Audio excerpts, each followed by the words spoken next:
here for us to see. As soon as we make any changes, it seems to go away. So, okie dokie. Where is it? That's what I like to see. It's down there. Sure, that's just on top. That's fine. Drop it back. Yeah. All right. Perfect. And that will let you drop it. Yep, that should be good. Amazing. Give that a try. Let me know if you did that. Right, I'll start then. Yeah, let's give it a try. So good morning or good afternoon, depending on what time you are attending this training. I love what has been spoken on already today, but I just want you to remember this one quote. Real progress in OT happens through consistent, ongoing skill building in everyday life, not just in therapy sessions. And I love this quote because it reinforces the idea that therapy once a week is not the be-all and end-all of intervention. Real life happens through ongoing, everyday skill building beyond the therapy session.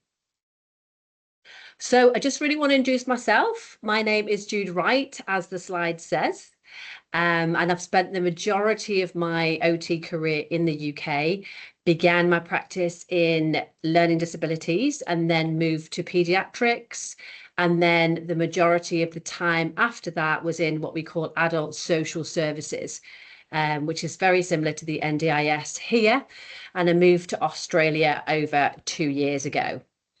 So today's session is I want to talk through 5 key areas of practice to help us look at how we can design and deliver ongoing skill building sessions with adults in the NDIS space.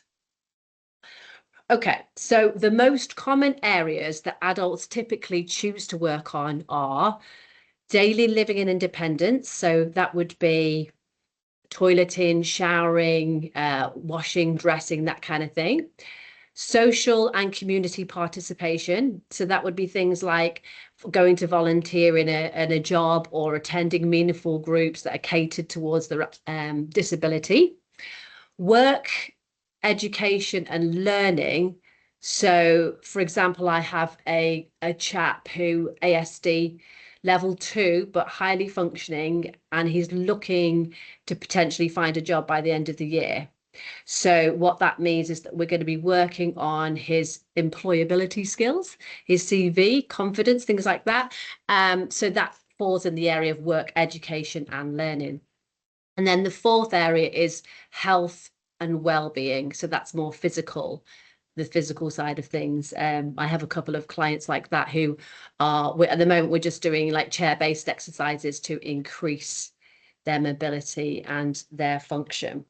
So typical environments that you'll work in would be the home or the community. So our focus is on the roles, the routine and the life participation, not just the independence. So we're looking at the person as a whole, which you guys, I know, will be amazing anyway. So let's go through our points. So we're going to start with point number 1. It is essential to consider a person's life stage and developmental influences, as these shape their priorities, their roles, their motivation and capacity for change. And that should guide how we plan and deliver ongoing skill building supports in the NDIS context. So what I mean by this is when we first meet the participant, we need to consider how the health condition impacts their goals, how fatigue, age, any competing responsibilities impact them as a person and achieving their goals that they would like to work on during our therapy session. And sometimes this might be more appropriate to adapt a role rather than restoring it. So, for example, I have a chap who has an acquired brain injury. So his role as a father, a husband, what he used to do around the home, we're not going to get back to that baseline. So we are now going to restore any of the activities that he can do, and there'll be a change in his role within that home and within that family. Common functional barriers. So that basically means all the things that the person needs to do will exceed what they can currently do within the environment they're in, which have to look at the person as a whole in that sense. Assessment. How do we assess for goals? So we start with what matters to the person. We understand their baseline, so we're understanding their current participation. So this can be observed directly or via reports or via what other people say about them. Observation key skills to use here. We're going to explore strengths as well as challenges. So very much a strength-based approach, a holistic approach towards their needs. And we're going to use structured goal tools where helpful. So that could be the COPM, the GAS, or any informal like goal interviews.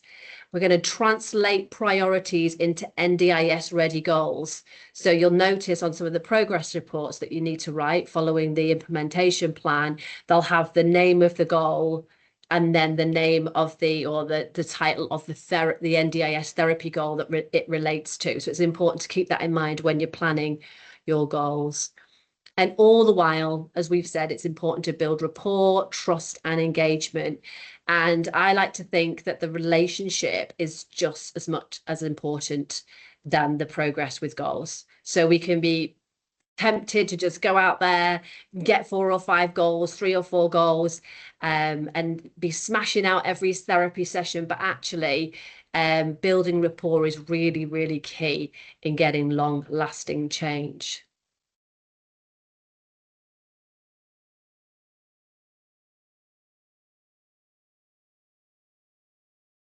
Okay, we're going to move to goals. So goals look different because every adult is at a different life stage and they have different roles and experiences and responsibilities. So I mentioned at the beginning of the training some of the most common goals that typically adults would choose to work on.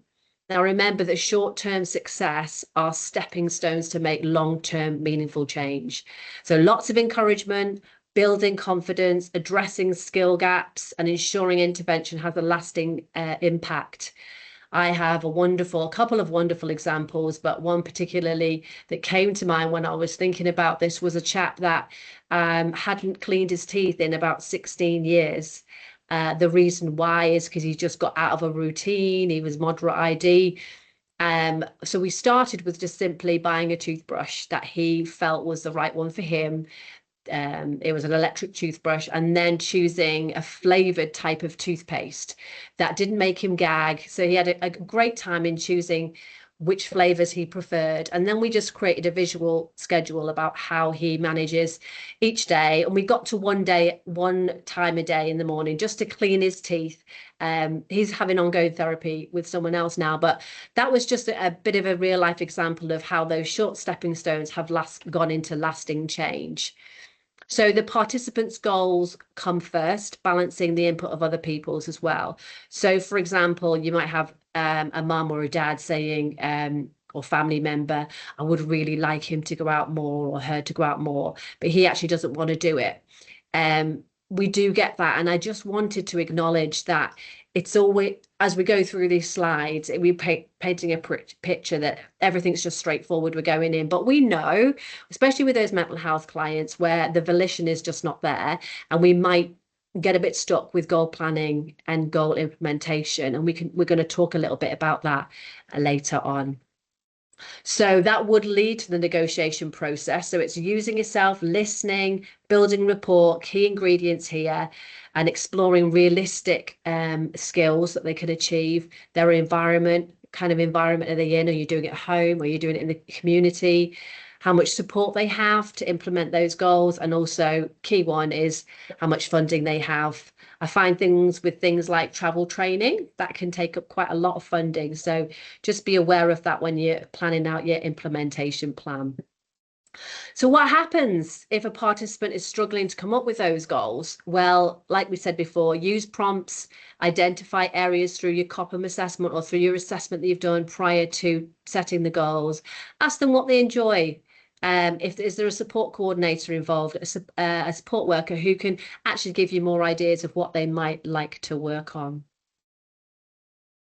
Point 4, intervention. So as we all know, intervention can look like different to different people. So you've got task specific. So that's the practical stuff. So we're cooking a meal, using transport, managing finances. We've got graded activities. So that's breaking tasks down into smaller, more achievable steps. And that's when our activity analysis comes in. What part of the activity do they struggle with, if not the whole thing? We've got compensatory strategies like introducing memory aids, visual schedules, all the while building this confidence and motivation. We've got routine building and coaching, and also environmental modification. Again, we have to stress that you need to review and adjust all your sessions depending on your participants' needs. This is actually really helpful when you've got a good, strong implementation plan to keep going back to that, figuring out, is this working? Why is it working? Is this not working? Why is that not working?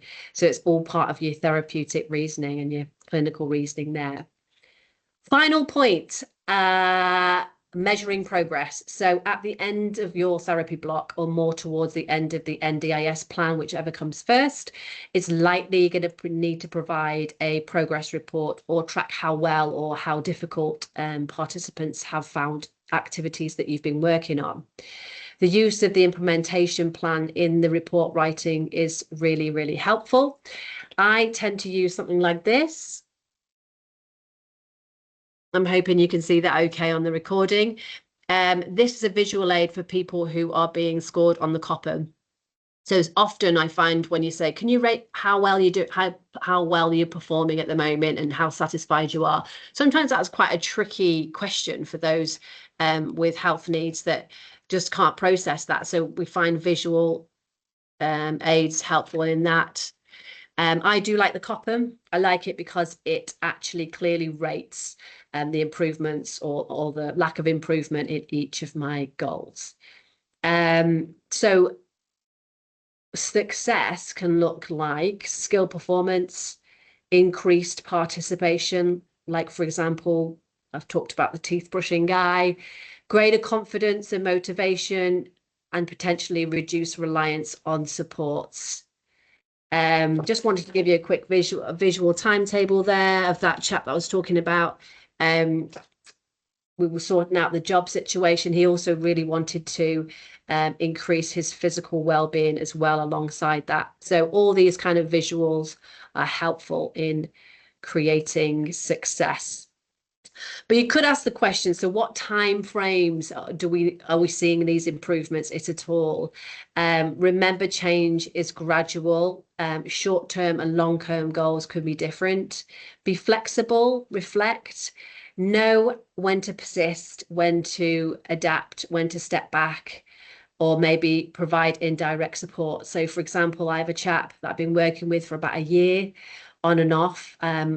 We have come to the stage where we're not really seeing much progress with the goals we set at the beginning of the year. So I'm taking a more indirect approach and just supporting the staff that see him every single day, as opposed to once a fortnight for his therapy goals. And remember, adults often experience up and down in skill developing sessions. Improvements can happen quickly and then they can plateau before they advance again. So there's just some key takeaways from my experience and knowledge in this area. I hope you have enjoyed listening.